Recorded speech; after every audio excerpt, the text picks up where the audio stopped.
Halo Satu. Tribuners, Live Update Top 10 kembali hadir mengawali aktivitas Anda. Edisi kali ini kami akan menyajikan 10 informasi baik dari dalam negeri maupun mancanegara yang tengah menjadi sorotan. Bersama saya Agung Laksono, kita jelang Live Update Top 10 selengkapnya. Kita awali berita pertama dari mancanegara. Tribuners, Presiden Ukraina Volodymyr Zelensky menegaskan bahwa dirinya tak lagi memohon untuk menjadi anggota NATO. Zelensky juga ingin peperangan segera berakhir dengan mengajak Vladimir Putin berunding. Langkah ini kemudian dinilai sebagai sinyal menyerah terhadap Rusia. Invasi yang dilakukan Rusia terhadap Ukraina sudah berlangsung selama 2 pekan. Presiden Rusia Vladimir Putin sebelumnya menegaskan bahwa pasukannya akan terus menyerang sampai permintaannya terpenuhi. Satu di antaranya adalah kedaulatan Rusia atas semenanjung Crimea. Di sisi lain, Rusia juga geram karena Ukraina sempat ingin bergabung menjadi anggota NATO. Menanggapi hal ini, Zelensky mengaku siap berdiskusi dengan Rusia untuk membahas soal wilayah Crimea. Meski begitu, Zelensky membantah jika dirinya telah menyerah kepada Rusia. Pihaknya hanya ingin warga Ukraina tetap banyak yang bertahan hidup. Zelensky juga meminta agar Rusia menghentikan aksi militer yang selama ini terus menggempur kota-kota besar di Ukraina. Dalam pernyataannya, Zelensky menjelaskan bahwa ia hanya ingin mendinginkan masalah. Dirinya pun menyadari bahwa saat ini NATO belum siap menerima Ukraina karena berbagai alasan. Untuk itu, dirinya kini tak lagi ngotot bergabung menjadi anggota NATO. Zelensky lantas menyerukan kembali ajakan untuk berunding bersama Vladimir Putin terkait gencatan senjata secara langsung. Meskipun seruan yang sama sebelumnya ditolak oleh pemerintah Rusia.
Amerika Serikat membantah tudingan Rusia bahwa pihaknya telah mengembangkan senjata biologis di Ukraina.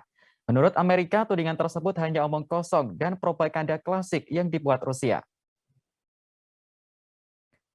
Bantahan ini disampaikan oleh sejumlah pejabat Amerika Serikat seperti juru bicara Pentagon John Kirby. Kirby menilai tuduhan Rusia adalah hal yang absurd dan penuh omong kosong. Hal ini lantaran tidak ada fakta yang membuktikan bahwa Amerika Serikat mengembangkan senjata biologis di Ukraina. Dirinya pun menyebut tudingan ini sebagai propaganda klasik yang dibuat Rusia. Kemudian Sekretaris Media Gedung Putih Jen Psaki juga mengatakan hal yang sama melalui akun Twitternya. Jen menganggap klaim Rusia sangat tidak masuk akal. Ia justru mengatakan bahwa Moskow memiliki jejak yang terdokumentasi dengan rapi dalam penggunaan senjata kimia. Termasuk percobaan pembunuhan dengan meracuni musuh Presiden Rusia Vladimir Putin, yakni Alexei Navalny. Kemudian juru bicara Kementerian Luar Negeri Amerika Serikat, Ned Price, juga turut bersuara. Ned menyatakan bahwa Amerika Serikat sangat mematuhi kewajibannya terhadap konvensi senjata kimia maupun biologis. Kepatuhan ini membuktikan bahwa pihaknya tidak mengembangkan atau memiliki senjata kimia atau biologis dimanapun. Seperti diberitakan sebelumnya, tuduhan ini pertama kali dilontarkan oleh juru bicara Kementerian Luar Negeri Rusia, Maria Zakharova. Maria mengatakan Moskow memiliki dokumen yang menunjukkan bahwa Amerika Serikat mendukung program senjata biologis di Ukraina. Dirinya menyebut senjata itu meliputi wabah penyakit seperti kolera hingga antraks. Atas tuduhan ini, Washington dan Kiev sama-sama membantahnya. Группировка войск Луганской Народной Республики, продолжая наступательные действия, взяла под контроль населенные пункты Кудряшовка, Воронова, Метелкино, Медвежья, Оскароновка, Петровка и Александровка.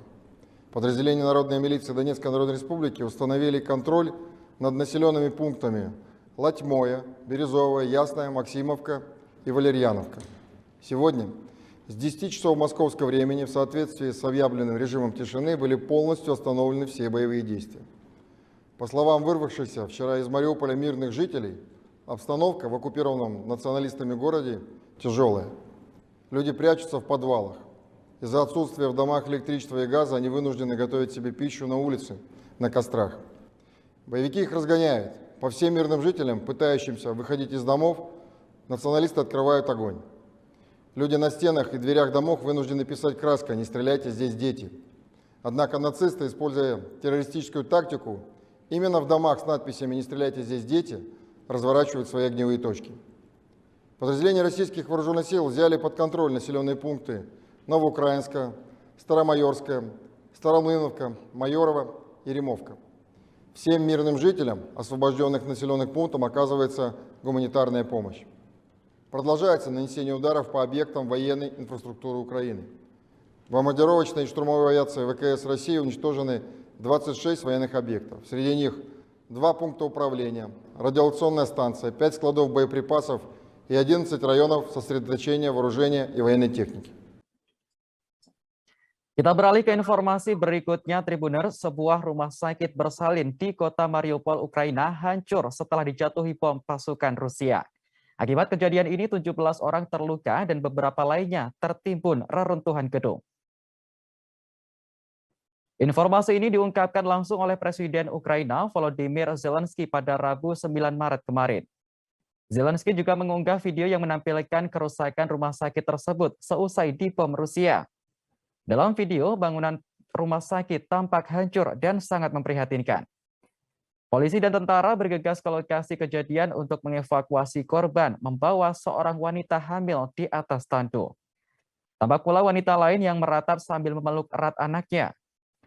Sementara itu, di halaman rumah sakit, mobil-mobil hangus terbakar dan menyisakan kawah ledakan sedalam 2 lantai. Atas kejadian ini, Zelensky pun mengutuk keras tindakan pasukan Rusia. Ia menyebut serangan ini sebagai kekejaman. Pasalnya, anak-anak turut menjadi korban dan tertimbun reruntuhan bangunan rumah sakit. Padahal sebelumnya, Rusia telah menyepakati untuk melakukan gencatan senjata kemanusiaan di Ukraina. Mereka meminta agar warga sipil segera dievakuasi. Hal ini pun merupakan tanggung jawab pemerintah pertahanan Rusia yang melakukan operasi militer. Namun usaha membangun koridor kemanusiaan ini selama beberapa hari terakhir dikabarkan gagal. Ukraina lantas menuding gagalnya evakuasi karena Rusia terus melakukan penyerangan. Sementara menurut Rusia, lambatnya evakuasi disebabkan oleh militan nasionalis Ukraina. Negara Barat pun memperingatkan bahwa invasi Moskwa akan mengambil giliran yang brutal dan tidak pandang bulu. Роддом.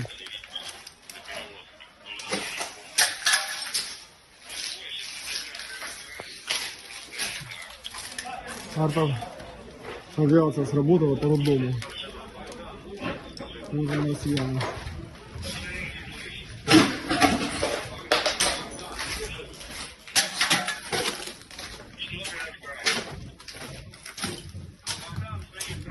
Куда ему направляться, если он должен? Не надо, город направил, транспорт пока не надо. Люди есть тут?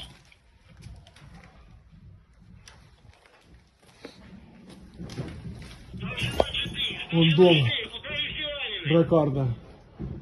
Горит все. У нас есть всех раненых по ближайшим больницам. Как принял, определенной локации нет. Ну что, Антон, да. Все в крови. Раненых надо из монтажа нет. Или уже спустили самостоятельно.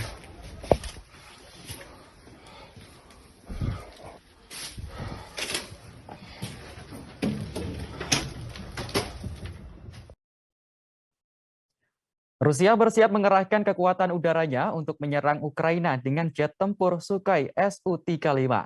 Jet tempur ini merupakan salah satu andalan Rusia karena dilengkapi dengan rudal anti radiasi. Rusia menggunakan angkatan udaranya dalam skala terbatas ketika awal-awal invasi diluncurkan. Mereka lebih menitikberatkan invasi pada kekuatan tank dan artileri untuk mendobrak pertahanan Ukraina. Namun kini situasinya telah berubah dalam beberapa waktu terakhir. Pasalnya, Rusia telah meningkatkan peran angkatan udaranya untuk melakukan serangan ke Ukraina. Jet tempur Sukhoi Su-35 dikerahkan untuk menetralisir ancaman terhadap aset-aset militer Rusia di medan perang. Kementerian Pertahanan Rusia sendiri telah merilis video jet yang dijuluki Super Flanker ini lepas landas menuju medan tempur pada 7 Maret lalu. Su-35 dilengkapi dengan rudal anti radiasi Zvezda atau Tactical Missile Corporation KH-31PM. Sepasang jet Su-35 terlihat berangkat untuk patroli udara tempur. Salah satunya dilengkapi dengan 2 rudal KH-31P serta rudal udara ke udara R-77 dan R-73.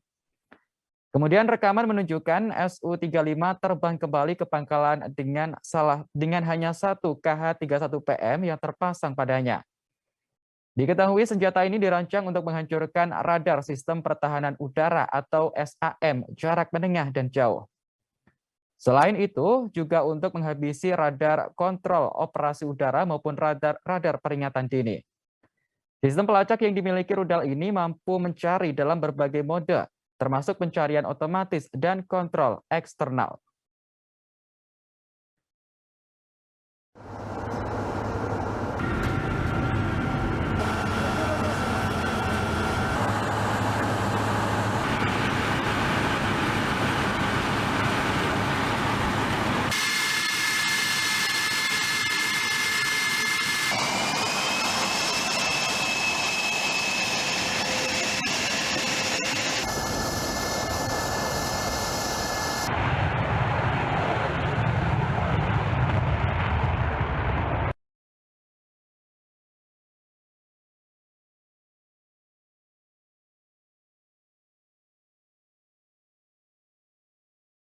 Выполняю отворот. Выполняйте разворот на 360.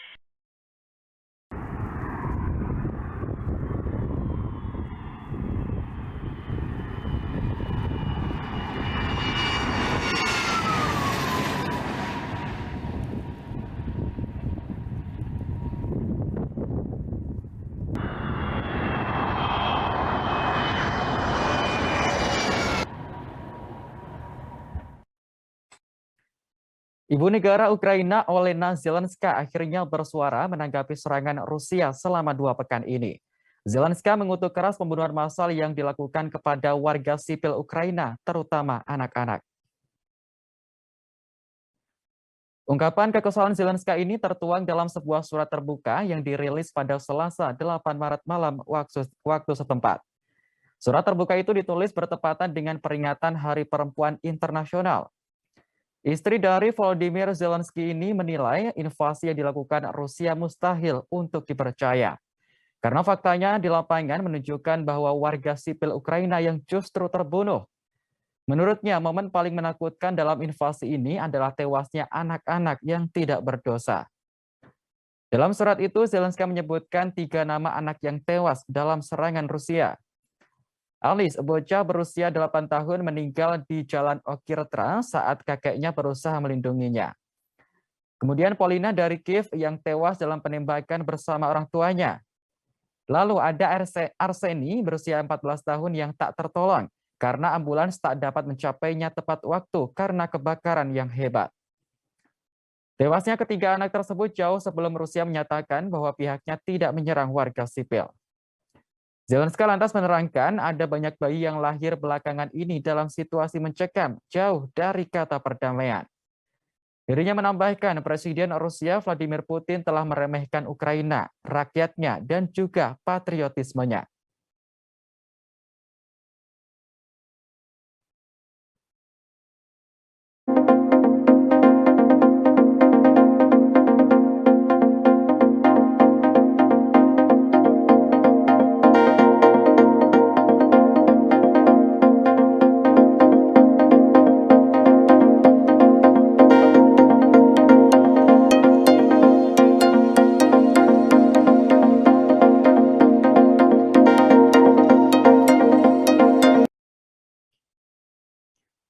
Kita beralih ke informasi dalam negeri. Tribuners, Presiden Joko Widodo resmi melantik Bambang Susantono sebagai Kepala Otorita Ibu Kota Negara Baru Nusantara.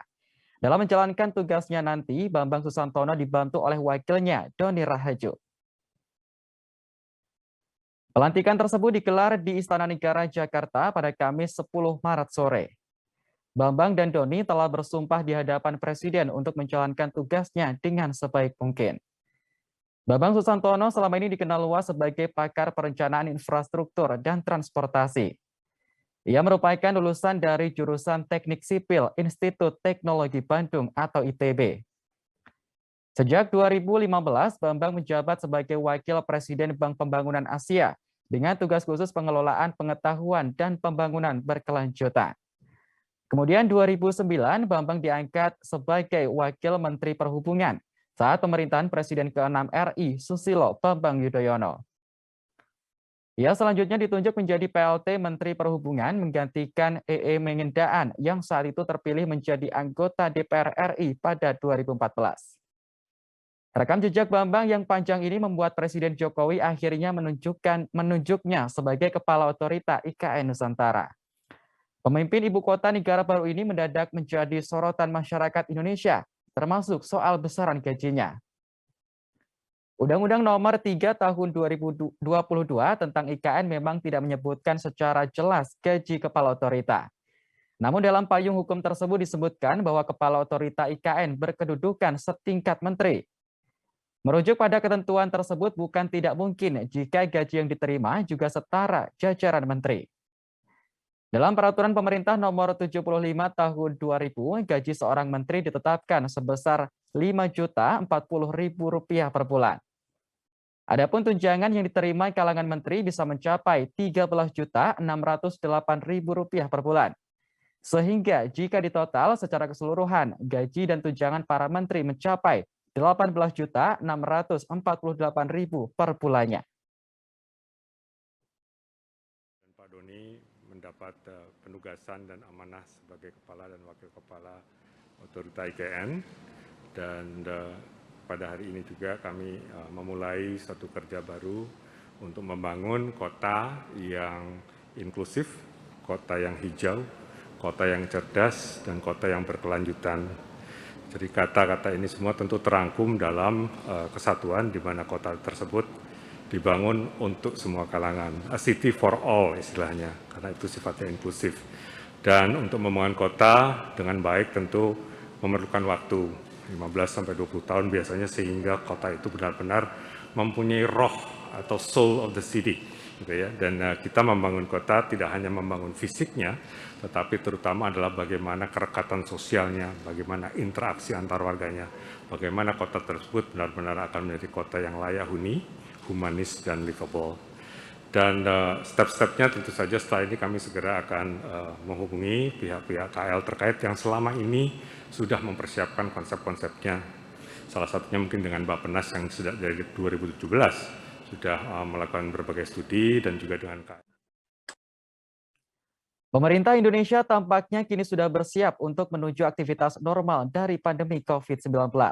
Hal ini ditunjukkan dari pelonggaran sejumlah aturan seperti mencabut aturan berjarak dalam sholat serta saat naik kereta.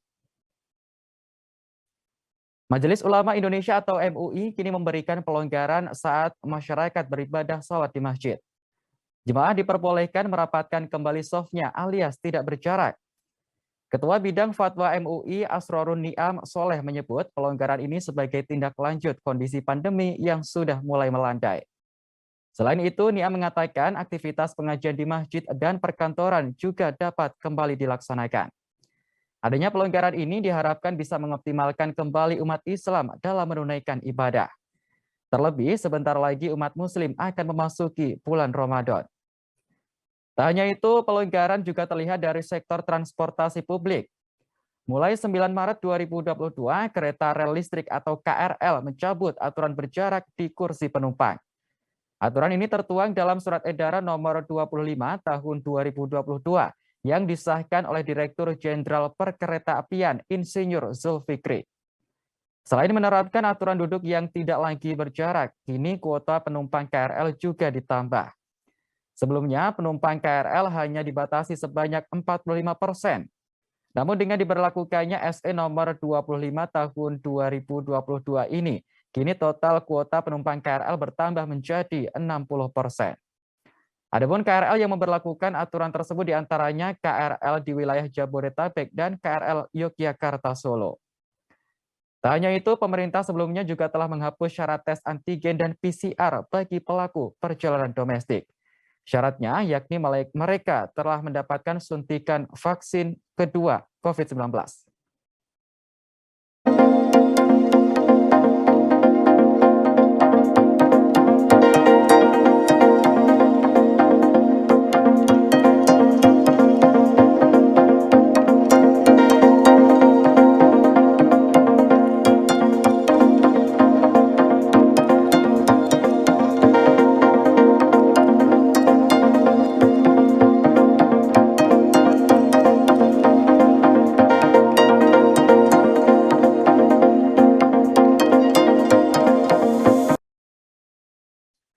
Kita ke sorotan berikutnya, Tribuners. Dalam beberapa waktu terakhir, 2 Crazy Rich Indonesia dijebloskan ke penjara akibat terseret kasus penipuan. Keduanya adalah Crazy Rich Bandung, Doni Salmanan, dan Crazy Rich Medan, Indra Kents. Doni Salmanan baru saja ditetapkan sebagai tersangka oleh Barreskrim Polri pada Rabu 9 Maret kemarin. Tersangka juga langsung ditahan setelah diperiksa selama 13 jam oleh penyidik. Untuk diketahui, Doni ditetapkan sebagai tersangka atas kasus penipuan dari aplikasi Huotex. Doni telah menyebarkan berita bohong dengan menjanjikan para anggotanya kemenangan jika bermain bersamanya di aplikasi tersebut. Padahal menurut penyidik tidak pernah ada anggota lain yang menang di aplikasi tersebut. Para anggota kemudian diajak bergabung ke akun Telegram dan bermain dengan kode referral milik Doni. Polisi menyebut Doni memiliki 25.000 member aktif yang bermain dalam grup Telegram tersebut. Penyidik juga mengatakan bahwa 25.000 anggota tersebut telah diperdaya oleh Doni. Diduga Doni meraup keuntungan hingga 80% dari anggotanya yang kalah. Atas perbuatannya itu, Doni Salmanan terancam 20 tahun penjara. Sebelumnya, kasus yang menjerat Doni ini hampir mirip seperti Crazy Rich Medan, Indra Kents. Indra Kents juga tersandung kasus penipuan dari aplikasi Binomo. Seiring berjalannya kasus ini, polisi menyita seluruh aset dan barang-barang mewah milik Indra Kents. Di antaranya adalah rumah, apartemen, dan sederet mobil mewah yang dimiliki. Tak hanya itu, Polri juga memblokir 4 rekening Indra Kents yang diduga menyimpan uang hingga miliaran rupiah. Dengan kasus yang hampir sama ini, banyak yang menduga bahwa nasib yang dialami Indra Kents juga akan terjadi pada Doni Salmanan. Sampaikan, Saudara DS telah memenuhi panggilan sebagai saksi dan hadir menghadap penyidik Direktorat Siber tadi pagi jam 10. Gelar perkara menetapkan atau meningkatkan status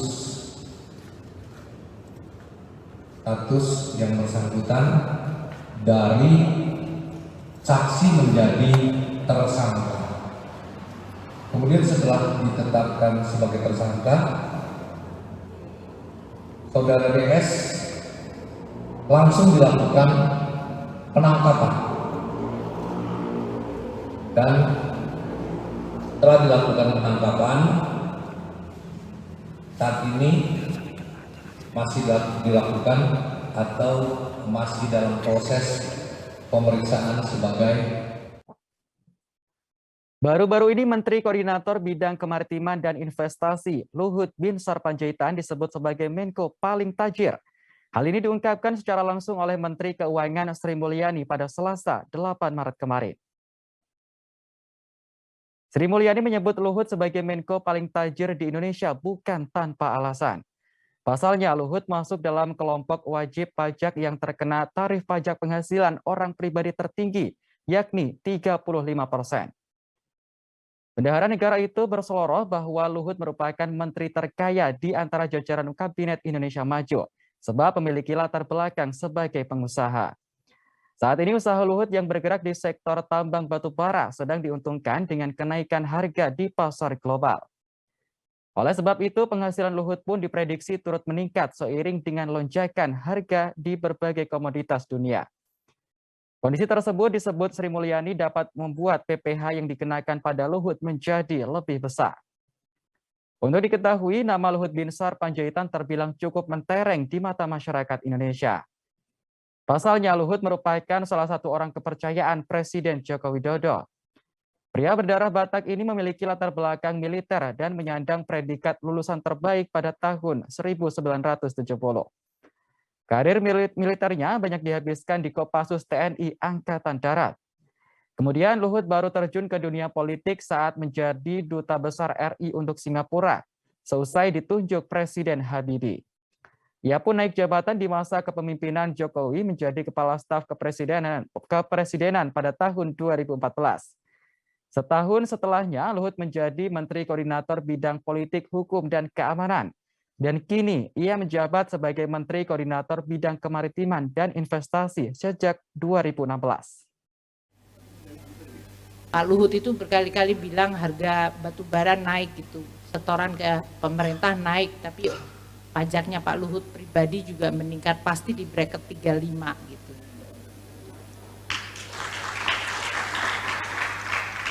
Makanya saya sampaikan beliau harus hadir hari ini. Tadinya agak berhalangan, saya bilang kalau Menko yang paling tajir nggak datang nanti simbolnya jadi kurang baik. Jadi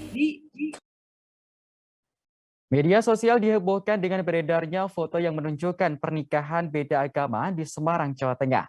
Viralnya foto ini kemudian membuat Kementerian Agama Jawa Tengah memberikan penjelasan.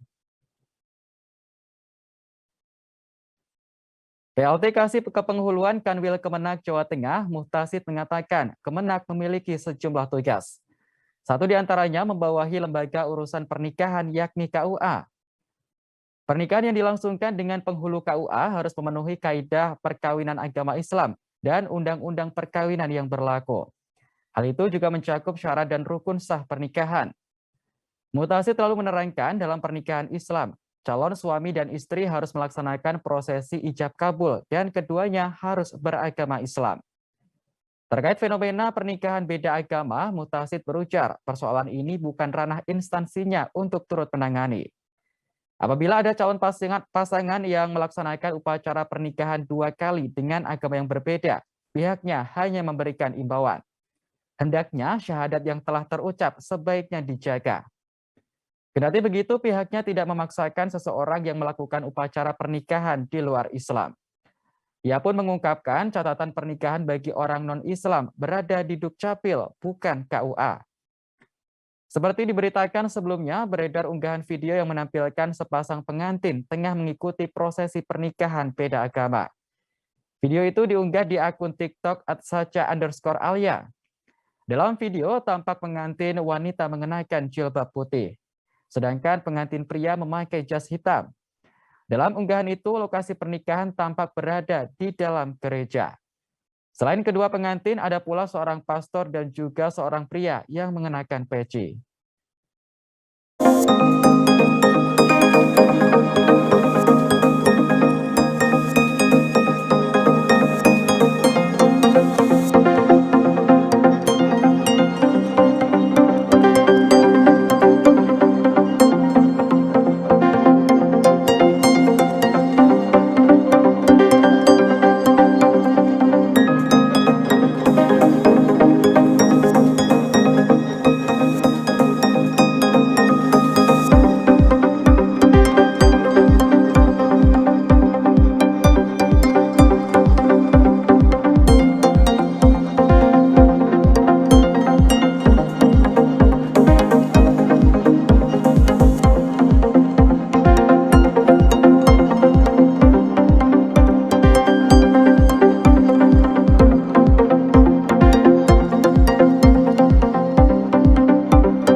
Baik Tribuners, informasi tadi sekaligus menutup perjumpaan kita dalam live update Top 10 kali ini. Jangan lupa untuk terus perbarui informasi Anda di kanal YouTube Tribun News. Saya Agung Laksono pamit undur diri. Terima kasih dan sampai jumpa. Jangan lupa like, subscribe, dan share ya.